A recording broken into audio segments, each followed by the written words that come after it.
Bismillahirrahmanirrahim. Alhamdulillahi rabbil alamin. Wassalatu wassalam ala asrafil anbiya'i wal mursalin Sayyidina wa maulana Muhammadin wa ala alihi wa sahbihi ajma'in. Rabbi shrah li sadri wa yassir li amri wahlul 'uqdatam min lisani yafqahu qawli. Hasbunallah wa ni'mal wakil, ni'mal maula wa ni'mal nasir. La haula wa la quwwata illa billahil aliyyil azim. Amma ba'du. Yang kami hormati guru-guru kita, di antaranya Ustadz Ibrahim, Bapak Guru Ahmad Rusman SPD, Bapak Ibnu Imran, Ustadz Irfan, begitu pula Mamanda Mang Abdul Anin, dan juga guru kita Al-Mukarramun Ustadz Nahrawi, Ustadz Salam Nyengir, dan juga Ustadz Tono, Ustadz Hadis Muslim SE, Ustadz Hafid, dan juga Bapak Guru Hamid, dan begitu pula mamang-mamang saya yang ada di bawah, Mang Husin dari Bulog Pondok Melati, Manganda Mang Roki, Manganda Mang Trisno, kemudian orang-orang tua kita, dan begitu pula datang di sini yaitu Bapak RW Bapak Haji Nur Hadi, Ketua RW 014, beserta rekannya ponakan saya Bapak Jamal, Bapak Tatang, kesemuanya yang saya tidak sebutkan satu persatu, namun tidak mengurangi rasa hormat dan takjub saya. Begitu pula yang kami hormati Bapak Ade Juheri, kebetulan alhamdulillah beliau bisa hadir, syukur alhamdulillah. Bapak-bapak, saudara-saudara yang saya hormati, puji syukur marilah kita panjatkan kehadirat Allah Subhanahu wa Ta'ala. Salam dan salawat semoga tercurah melimpah selalu kepada baginda kita Nabi besar Muhammad sallallahu alaihi wasallam. Hadirin jamaah majlis Samaniyah Ta'asyara yang berbahagia, ini hampir mendekati akhir dari bulan Sya'ban. Tentu sebentar lagi kita akan hadapi bulan Ramadan. Itu pun dengan catatan apabila kita sehat panjang umur. Kita tidak bisa menjamin saudara bahwa nanti malam pun, apalagi besok hari, apakah kita sehat, apakah kita dalam keadaan segar bugar, bahkan mungkin saja besok kita tidak mengalami hari esok. Bisa saja kematian menjemput kita. Makanya ada doa yang kita sering baca, Allahumma barik lana fi Sya'bana wa balighna Ramadan wa asil maqasidana, dengan kalimat ighfir lana dzunubana, ighfir lana dzunubana, ampunilah saya atas dosa-dosa saya. Bentar lagi kita menghadapi bulan Ramadan. Makanya majlis Samaniyah Ta'asyara mungkin saat ini berbeda.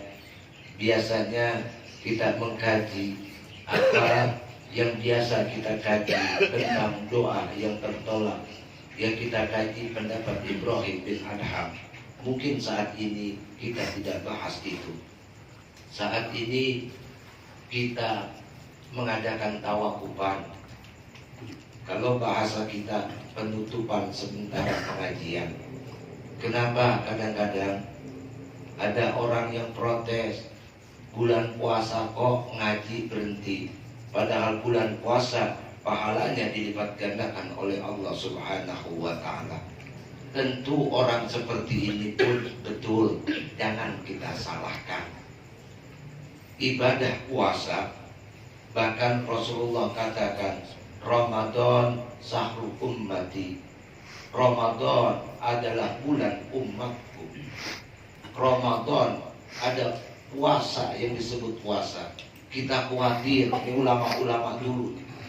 Ini ulama-ulama dulu mengajarkan. Begitu luar biasanya. Ibu-ibu pengajian tawakufan, bapak-bapak tawakufan untuk sementara. Nanti setelah bulan Syawal, setelah kita Idul Fitri, dibuka lagi. Kenapa demikian ulama memikirkan tentang tawakufan ketika menjelang bulan Ramadan? Kita tahu Ramadan adalah ibadah privat kalau bahasa kerennya. Ibadah yang pribadi sifatnya. Andai kita kumpul, yang kita khawatirkan kita tidak bisa menjaga lisan kita. Kita berharap puasa yang kita lakukan dengan jalan yang mulus, dengan cara kita ujlah sementara pengennya seperti itu. Kalau pada kumpul, apalagi ibu-ibu kalau udah kumpul, ya Allah, ini sangat berbahaya. Sebab kadang-kadang setelah akhir-akhir bulan Ramadan itu Idul Fitri. Kalau ibu-ibu pada kumpul, apa yang terjadi? Coba kita bayangkan, ulama kita memberikan sejauh itu. Yang punya pakaian tentu diunjukin pakaiannya. Beli di mana? Iya kalau ada uangnya. Kalau tidak, akhirnya bini, istri ribut dengan suaminya. Ibu-ibu itu luar biasa kadang-kadang. Kalau sudah ngumpul, apa aja diomongin. Beda memang ibu-ibu dengan laki-laki. Kalau sudah berbicara, ibu-ibu rada gacor kalau kata Bang Ompong, Bang Ferry. Tapi kalau laki-laki rada diem. Ini kan bisa kita buktiin. Misalnya ibu-ibu mau belanja nih. Kemudian ada yang nanya, ketika pulang belanja di warung ada yang nanya, apa yang terjadi? Cuman ditanya satu, beli apa ibu dari warung? Jawabannya apa? Beli anu sekarang mahal banget, mana anu, itu luar biasa diomongin. Itu biasa perempuan, kodratnya. Kemudian kalau laki-laki, beli apa pak? Cuman beli ini, kan gitu. Cukup selesai. Nah makanya di sini ulama-ulama kita mengadakan tawakufan agar antara kita dengan kita interaksinya dibatasi. Sebab yang namanya puasa bukan hanya menahan lapar dan haus, tetapi menahan hawa nafsu. Itu yang terpenting. Makanya Rasulullah SAW ketika selesai dari perang Badar itu terjadi pada bulan Ramadan. Umat Islam sangat sedikit pada waktu itu, berhadapan dengan tentara kafir Quraisy yang luar biasa banyaknya. Bahkan satu orang bisa menghadapi 10 lawan. Luar biasa. Kemudian perang Badar itu dimenangkan oleh Rasulullah SAW dan para sahabat. Makanya ada tuh ada salawat Badar namanya. Tola'al badru alaina, itu salawat Badar. Karena begitu hebatnya. Kemudian Rasulullah SAW setelah pulang dari perang Badar itu kemudian pidato. Apa kata Rasulullah? Kata Rasulullah, kita ini roja'na minal jihadil asghar ila jihadil akbar. Kata Rasulullah, kita baru saja perang kecil menuju perang besar. Sahabat semua belakang telinguk tuh, yang capek luar biasa menghadapi pasukan bala tentara kafir Quraisy. Kemudian ada yang bertanya, ya Rasulullah, wa ma jihadil akbar? Kalau perang Badar ini perang kecil, lalu perang yang paling besar itu perang apa? Rasulullah SAW tersenyum, kemudian menjawab, jihadin nafsi. Perang yang paling besar ada perang melawan hawa nafsu. Ini kadang-kadang bulan puasa perut kosong, mudah marah. Kalau kita banyak kumpul, gampang kesinggung. Ini kita khawatir. Makanya ada tingkatan-tingkatan puasa. Ada puasa orang yang awam kayak kita. Ada puasa yang khusus bagi mungkin ulama-ulama, guru-guru kita. Ada yang khusus bil khusus. Kalau kita yang awam, puasa cuman kadang-kadang menahan lapar dan haus saja. Makanya kata Rasulullah, kamin sha'imin laisa lahu min siyamihi ilal ju' wal atos. Berapa banyak orang yang puasa nggak dapat pahala, cuman dapat lapar dan haus doang. Inilah tingkatan kita. Tingkatan kita. Kalau yang khusus biasanya ya luar biasa. Apalagi khusus bil khusus luar biasa. Khos bil khos. Itu kan tingkatan kita kan. Bukan tingkatan kita. Mudah-mudahan kita ambil tingkatan yang khusus. Makanya ketika kita menjelang puasa, kita di bulan Sya'ban ini sering disebut oleh orang kampung-kampung kita, baik orang Jawa maupun orang Betawi, itu bulan Sya'ban disebut bulan roah. Semuanya asal dari bahasa Arab, arwah. Orang Sunda menyebutnya karuhun. Kalau numpang-numpang kayak gitu ya, sama arwah-arwah sama sebetulnya. Arwah itu ruh, ruhi, mufrad. Jadi kalau arwah banyak arwah. Karuhun sama itu arwah. Karuhun, nyebutnya cuma berbeda saja. Kalau orang Jawa roah, kita Betawi roah. Makanya ketika kita menjelang bulan Ramadan, ada bulan yang disebut Sya'ban. Sya'ban bisa diartikan bulan Sya'ban ini adalah untuk mensucikan hati. Dari hati yang suci, bagaimana caranya? Bulan Sya'ban ini kita saling memaafkan. Ada tradisi yang bagus. Yang muda datangi kepada yang tua, bawa bawaan, bawa kopi, bawa gula, bawa sirup, bawa segala sembako, dimasukin dalam plastik tenteng. Assalamualaikum. Temuin saudara kita.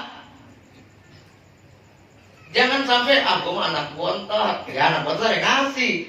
Tapi kalau kita baik, keponakan kita pada datang, akan timbul nanti bawa-bawaan. Orang abang saya orang kaya, nggak perlu dibawain. Orang nggak ada yang kaya. Sekali lagi orang nggak ada yang kaya.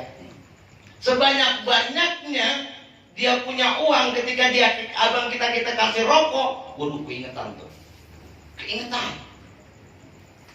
Duitnya banyak, kita kasih rokok. Bukan kena rokoknya yang harganya 20.000, tapi saling berbaginya. Yang diingat tuh anak adik gua baik banget sama gua. Bulan silaturahmi, kemudian kita nih di pengajian, di dekat penutupan kita saling maaf-maafkan.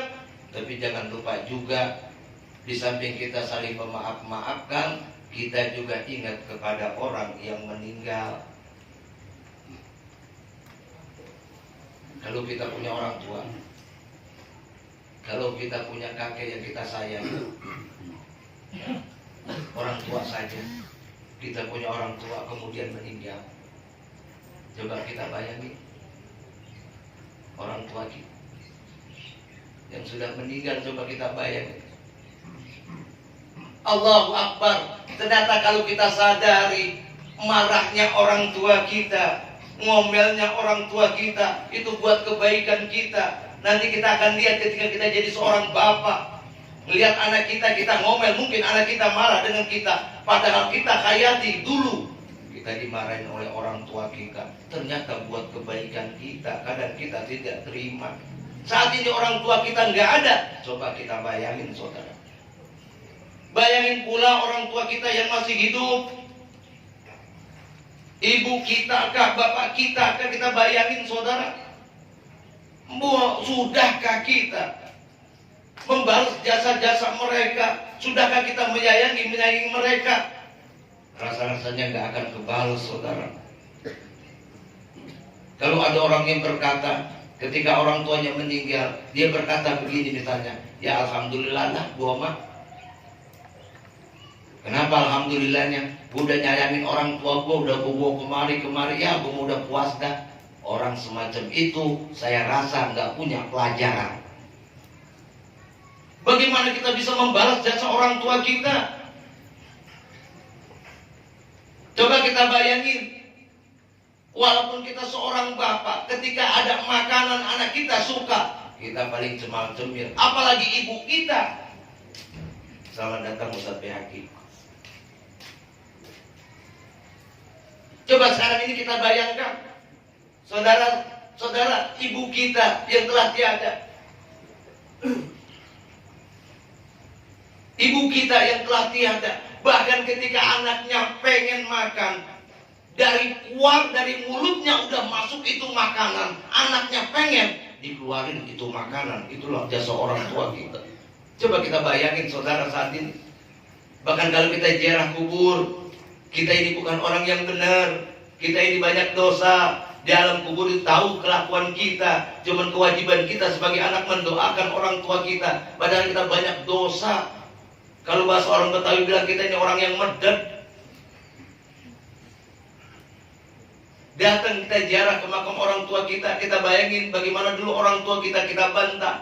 Maka tidak terasa kadang-kadang bercucuran air mata. Belum sanggup kita membalas jasa-jasa orang tua kita. Orang tua kita rela sakit demi kita.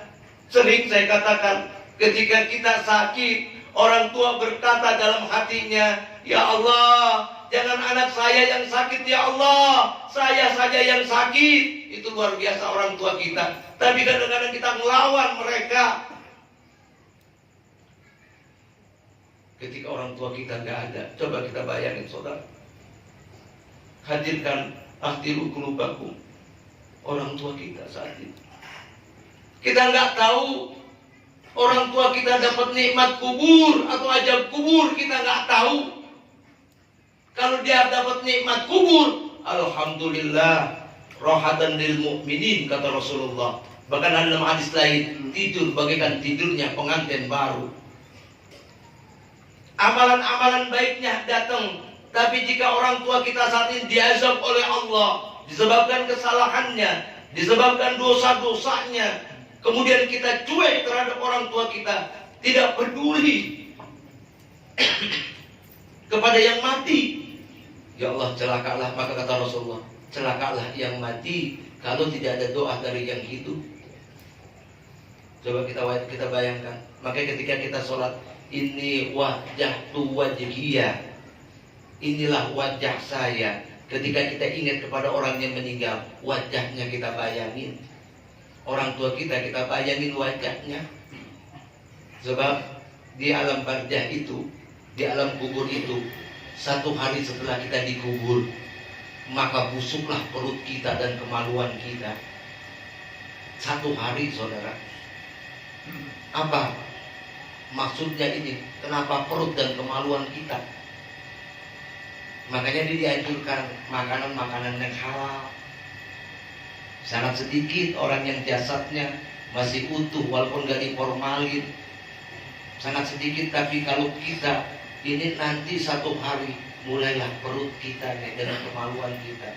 Kenapa perut kita membusuk? Hancur dulu perut, kemudian kemaluan kita.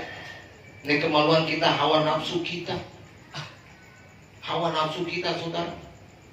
Makanan yang kita makan, kemudian kemaluan kita jangan sembarangan. Kalau kata orang Betawi, dulu diingetin tuh orang Betawi, lu punya kemaluan jangan asal ceblok aja. Orang Betawi ngajar begitu. Itu yang nanti pertama kan di alam barzah, di dalam kubur, kemaluan kita. 3 hari mulailah kita busuk. Limpah kita, usus kita, dan bahkan dalam jarak 5 km kata Rasulullah. Jarak 5 km. 5 km dari sini kemana ya Pak RW ya kira-kira? Ada di sini cerita? Enggak? Jati Asih dah ya, ke Jati Asih. Itu binatang yang ada di tanah kecium baunya. Coba kalau dari Jati Asih kita dikubur di sini, dia cium bau kita. Itu pada datang tuh makhluk-makhluk Allah yang dalam tanah. Itu kok bisa hidup dalam tanah? Itulah Allah, luar biasa. Kalau kita pikir kalau udah masuk ke dalam tanah ya masih mati urusannya kan, tapi masih hidup. Itu makhluk-makhluk Allah, hewan-hewan dalam jarak 5 km. Mereka mampu mencium bau busuk mayat kita nanti. Kemudian datang habis makan, dimakan semua. Dari mulai kulit kita, daging kita, kemudian tinggal tulang belulang, mulai rambut rontok. Setelah 25 tahun nanti ada kata Rasulullah, biji, tinggal biji. Apa itu biji? Tulang sulbi, tulang ekor. Yang satu saat ketika nanti di padang mahsyar, ketika dihidupkan yauma dalam surat Yasin itu, apabila sangkakala ditiupkan, bisuri faidahum minal addasi ila rabbihim yansilun. Saya lupa ayatnya pokoknya gitu. Nanti dibaca surah Yasin dulu Ustaz. Jangan lama-lama juga. Ya nanti itu kita hidup lagi tuh dari tulang ekor. Pernah kan di zaman Rasulullah itu, saya lupa namanya, ketika Rasulullah bercerita nanti tulang belulang itu hidup lagi. Dalam Al-Quran surat Yasin, wa daraba lana masalau wa nasiya khalqa qala ma yuhyil izama wa hiya ramim. Al-sawal marah wa huwa bikulli syai'in alim. Itu ada yang protes itu kafir Quraisy ketika Rasulullah berdakwah. Ketika Rasulullah nanti kita akan hidup lagi dari kuburan. Kemudian orang kafir itu ambil pacul, pulang, kemudian dia gali kuburan, disampaikan kepada Rasulullah bagaimana Allah menghidupkan tulang belulang yang sudah berantakan. Yang kagak aja Allah sanggup kok. Innama amruhu idza arada syai'an ay yaqula lahu kun fayakun. Tuh nanti itu kita hidup lagi. Kita lihat nanti lihat deh. Kalau nanti musim panas berbulan-bulan rumput tidak ada. Rumput tidak ada, bahkan lapangan ngebul. Tahu ngebul? Banyak abu-abu. Lapangan ngebul banyak abu-abu. Ketika hujan tiba-tiba pohon pada tumbuh, rumput pada tumbuh. Dari mana tumbuhnya? Air yang kering, sawah yang kering, tiba-tiba ada ikan. Bahkan ketika hujan sehari kita mancing ikan, ada ikan. Luar biasa. Itulah kekuasaan Allah Subhanahu wa ta'ala. Nanti kita dihidupkan dari tulang ekor kita yang seperti biji. Masuk itu. Menjadi permasalahan di alam barzah ini kita lama. Kita doain orang tua kita. Doain, coba hadirkan diri kita. Kita doa orang tua kita. Kalau kita lihat, ya Allah, orang tua kita emang hidup senang?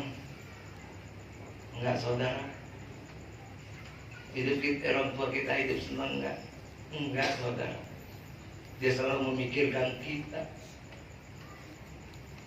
Dipikirin tuh anaknya satu persatu. Tapi kadang-kadang kita ngerongrong terus orang tua kita. Kita baik ketika kita masih muda. Orang tua kita tidak punya daya, tidak punya upaya, kemudian kita minta motor. Bagaimana orang tua kita? Perih saudara. Dipikirin anaknya sampai sakit, orang tua mikirin, kepengen beliin anaknya. Kalau yang punya tanah orang Betawi mau kagak mau tanahnya dijual, kontrakannya dijual. Kemudian pengen nikah, ngamuk lagi. Kadang-kadang kan nikah nggak bisa kita bendung. Kadang-kadang orang tua kan mohon maaf nih nikah. Udah lalu udah umur udah tua. Nyari kemana nggak ketemu, tiba-tiba apa? Ketemu langsung minta nikah, siap kagak siap orang tua, nyariin duit lagi. Orang tua rela martabatnya jatuh, dia pinjem sini, dia pinjem sono. Demi siapa? Demi kita anaknya. Kadang kita kagak puas ngelawan, ya Allah. Itu kita bayangin seorang tua kita. Orang tua kita berantem dengan orang lain, mempertahankan kehormatan anaknya. Orang tua rela mati mempertaruhkan nyawa kerja di atas tiang listrik, di hujan-hujan, di panas matahari, di rumah-rumah bertingkat. Demi siapa? Demi anaknya. Dia nggak pikirkan nyawanya.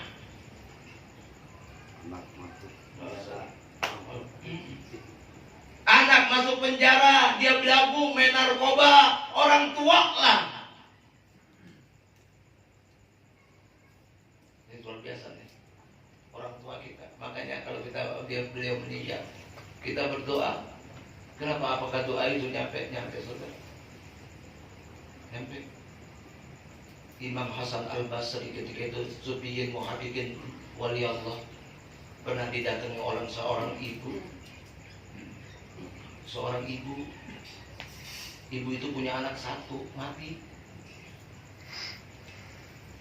Kemudian minta kepada Imam Hasan Al-Basri, kalau nggak dalam kitab Duratun Nasid pun itu ada keterangannya kalau nggak salah. Ibu itu, Tuan Guru, saya kangen dengan anak saya punya anak satu perempuan, udah meninggal. Saya pengen ketemu bagaimana keadaan anak saya di alam barzah. Amalan apakah yang mesti saya jalankan? Imam Hasan Al-Basri kemudian memberikan suatu amalan kepada ibu itu. Kemudian ibu itu tidur, di dalam tidurnya bertemu dengan putrinya. Apa yang terjadi saudara? Siksa kubur itu hak ada. Teriak-teriakan, dihajar lagi. Kemudian ngadep ke Tuan Imam Hasan Al-Basri, bagaimana keadaan putrimu? Ya Tuan Imam, anak saya nggak sanggup Tuan Imam. Saya dipertemukan dalam tidur saya, anak saya lagi sedang disiksa, diajak dalam kubur. Emang kelakuannya bagaimana? Sholat? Oh nggak mau. Dugem, demen, kumpul-kumpul, suka, mabuk, jalan. Ya Allah, perempuan luar biasa. Kemudian suatu hari Imam Hasan Al-Basri ngimpi ketemu sama perempuan itu. Lah ternyata apa? Lagi nolongin kalau Betawi. Sedang nikmati nikmat yang Allah berikan kepadanya. Ditanya oleh Imam Hasan Basri, jenengan siapa? Saya ini anak dari ibu itu yang tadi nanya. Loh, kok katanya kamu dapat siksa kubur? Kenapa kamu dapat nikmat kubur? Apa dia bilang? Dia cerita, ada seorang pemuda lewat kuburannya, kemudian berkata, Assalamualaikum ya ahlil kubur.